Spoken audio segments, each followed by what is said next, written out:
Assalamualaikum warahmatullahi wabarakatuh. Bismillahirrahmanirrahim. Alhamdulillahirabbil alamin. Wassalatu wassalamu ala asyrafil anbiya'i wal mursalin wa ala alihi wa sahbihi ajma'in. Qala rabbi shrah li sadri wa yassir li amri wa hlul 'uqdatam min lisani yafqahu qawli. Amin ya Allah. Amma ba'd. Apa khabar anak-anak pelajar tahun 4? Diharapkan semuanya dalam keadaan baik, dalam keadaan sihat walafiat di samping keluarga yang tercinta. InsyaAllah untuk sirah tahun 4 pada hari ini kita akan pergi masih lagi dalam pelajaran 1, iaitu jihad Rasulullah SAW dan para sahabat, iaitu unit 2. Unit 1 kita dah belajar mengelepas konsep jihad dalam Islam. Diharapkan kamu dah menonton video tu dan kamu faham apa yang dimaksudkan dengan jihad. Jihad itu ada dua, iaitu jihadul akbar dan jihadul asghar, iaitu jihad besar dan jihad kecil. Jadi pada hari ini kita akan pergi unit 2, iaitu perang Badar. Apa yang dikatakan, apa yang diceritakan dalam perang Badar ni? Kamu tengok muka surat 6 tu. Perang Badar berlaku pada 17 Ramadan tahun kedua Hijrah. Perang Badar berlaku di kawasan lembah yang terletak di antara Madinah dengan Mekah. Okey, jadi perang Madinah ni berlaku pada bulan puasa lah, pada bulan umat Islam menunaikan ibadah puasa, iaitu pada bulan Ramadan, 17 Ramadan tahun kedua Hijrah. Perang Badar berlaku di kawasan lembah yang terletak di antara Madinah dengan Mekah. Maksudnya sempadan di antara Madinah dengan Mekah. Okay, jadi kita tengok bilangan tentera yang terlibat masih lagi dalam muka surat 6 tu. Okay, jadi bilangan tentera yang terlibat peperangan ini disertai seramai 313 orang tentera Islam yang terdiri daripada kaum Ansar dan kaum Muhajirin yang dipimpin oleh Rasulullah sallallahu alaihi wasallam. Okay, jadi tentera Islam ni seramai 313 orang. Dan ketua dia siapa? Ketuanya tidak lain dan tidak bukan lagi Nabi Muhammad sallallahu alaihi wasallam. Pihak kafir Quraisy pula seramai 1000 orang tentera yang diketuai oleh Abu Jahal bin Hisham. Jadinya dekat sini, kalau kamu tengok tentera mana yang lagi banyak? Tentera Islam ke tentera kafir? Sudah semestinya tentera kafir yang lagi ramai. Tentera Islam 313 je. Tentera kafir itu seramai 1000 orang. Jadi ketua bagi tentera Islam adalah Rasulullah. Ketua bagi tentera kafir ini Abu Jahal. Jadi kita tengok sebab berlakunya perang Badar. Jadi bila sebut peperangan, mesti ada sebab. Takkan tak ada sebab, betul tak? Contohlah, kadang-kadang kamu ada persisihan faham dengan adik-beradik kamu, jadilah pergaduhan kecil. Mesti ada sebab. Nak rebut mainan ke, nak rebut tengok TV ke, mesti ada sebab. Sama juga dengan peperangan. Mesti ada sebab kenapa berlakunya peperangan. Okey, kita tengok kat situ muka surat 6 lagi. Rasulullah sallallahu alaihi wasallam bertindak menghalang angkatan perdagangan kafir Quraisy yang kembali dari Syam diketuai oleh Abu Sufyan bin Harb. Tujuan Rasulullah SAW berbuat demikian kerana yang pertama, untuk melemahkan ekonomi musuh yang bertujuan menghancurkan Islam. Yang kedua, bagi menggantikan harta orang Islam yang dirampas. Dan yang ketiga, mengembangkan Islam. Jadi punca orang kafir ni sakit hati, jadi marah dengan Nabi ni, jadi nak berperang dengan Nabi ni, nak berperang dengan orang Islam ni. Kerana apa? Yang pertama tu, dia kata Nabi ni dia melemahkan ekonomi musuh yang bertujuan menghancurkan Islam. Dia menghancurkan ataupun dia menghalang ekonomi perniagaan orang kafir ni. Yang kedua, bagi menggantikan harta orang Islam yang dirampas. Jadi orang kafir ni jahat, dia rampas harta orang Islam. Jadi ini adalah sebagai balasan, sebagai ganti rugi. Nabi buat macam ni untuk menggantikan harta orang Islam yang kena rampas tadi. Yang ketiga, untuk mengembangkan Islam lah. Itu yang paling penting. Itulah tujuan Nabi Muhammad itu tadi. Muhammad dan Rasulullah tu, Muhammad itu Rasulullah tu kerana apa? Kerana dia adalah nak menyampaikan Islam, nak menyebarkan Islam. Itu adalah tugas Nabi Muhammad sallallahu alaihi wasallam. Jadi kita tengok muka surat 7. Okey, muka surat 7, pertolongan Allah dalam peperangan Badar. Abu Sufyan, besarkan sikit. Abu Sufyan telah meminta pertolongan musyrikin Mekah dan Abu Jahal bersetuju untuk membantu. Apabila Rasulullah SAW sampai, lalu berlakulah perang yang hebat. Dalam peperangan ini Allah SWT telah menghantar malaikat untuk membantu tentera Islam menghancurkan musyrikin. Akhirnya tentera Islam mencapai kemenangan yang besar. Okay, jadi seperti mana yang kamu tahu tadi dekat muka surat 6 tu. Bilangan tentera kafir lagi ramai daripada bilangan tentera Islam. Jadi kalau ikut logiknya, mestilah tentera yang lagi ramai menang dengan tentera yang sikit. Jadi kalau ikut logik, mestilah tentera kafir ni, tentera kafir kan ada 1000, tentera Islam ada 313 orang je. Jadi kalau 1000 lawan 313 orang, mestilah 1000 yang menang.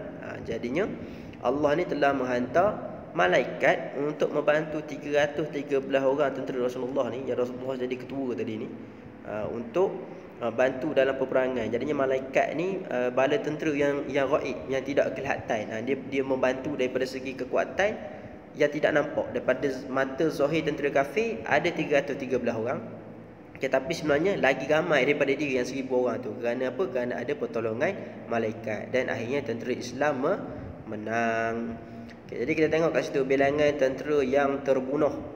Dalam peperangan tersebut seramai 70 orang tentera musyrikin terbunuh, termasuk Abu Jahal, ketua dia tadi, dan seramai 70 orang yang lain menjadi tawanan tentera muslimin. Maksudnya tentera kafir ni 70 orang yang mati, yang terbunuh, termasuklah ketua dia Abu Jahal. Okay, jadinya 70 orang lagi pula menjadi tawanan, menjadi hamba tentera Islam. Okay, manakala tentera Islam yang mati syahid seramai 14 orang sahaja, termasuk Ubaidah bin Haris. Rasulullah SAW telah mengarahkan semua tentera musyrikin yang terbunuh ditanam dan tentera Islam terbunuh, ditanam, dan tentera Islam yang syahid dikebumikan dengan baju yang dipakai ketika perang. Rasulullah SAW bersama para sahabat pulang dengan gembira dan penuh rasa syukur dengan kemenangan tersebut. Okey, jadi dekat sini antara tentera Islam yang syahid, yang mati syahid tadi, yang mati dalam peperangan tadi seramai 14 orang sahaja. Salah satunya adalah Ubaidah bin Haris. Jadinya Rasulullah SAW mengarahkan tentera Islam ni untuk menguruskan jenazah 14 orang tentera Islam yang syahid tadi tu. Macam mana? Dengan pakaian yang mereka, maksudnya kebumikan mereka dengan pakaian yang mereka pakai masa berperang tadi.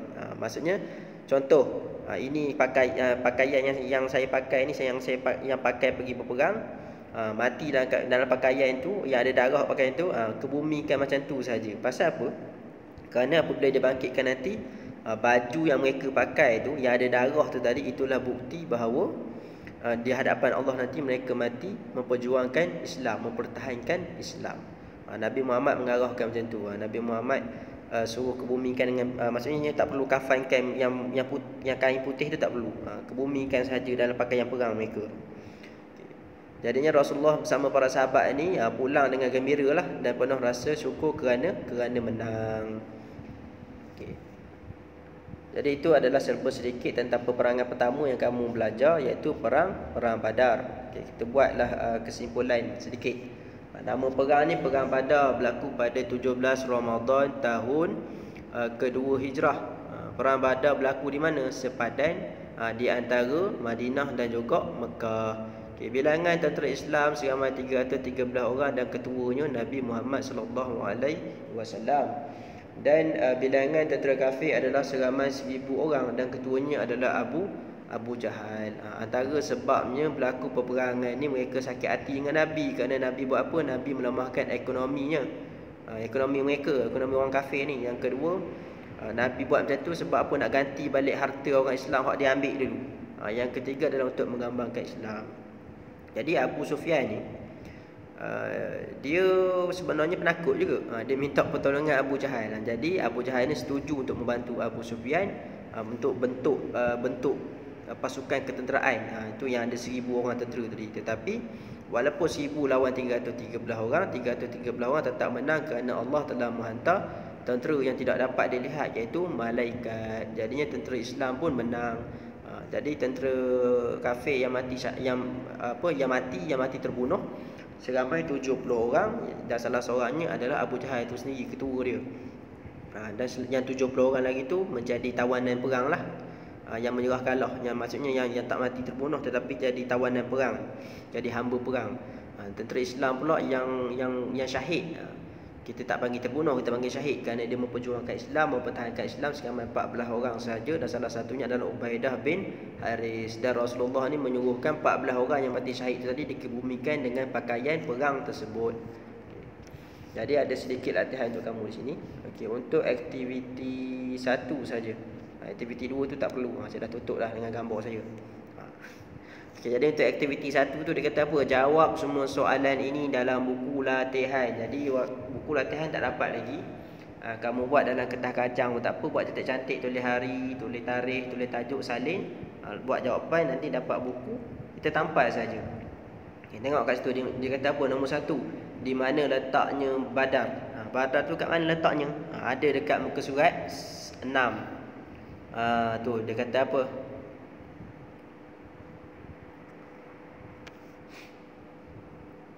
Badar letak kat mana?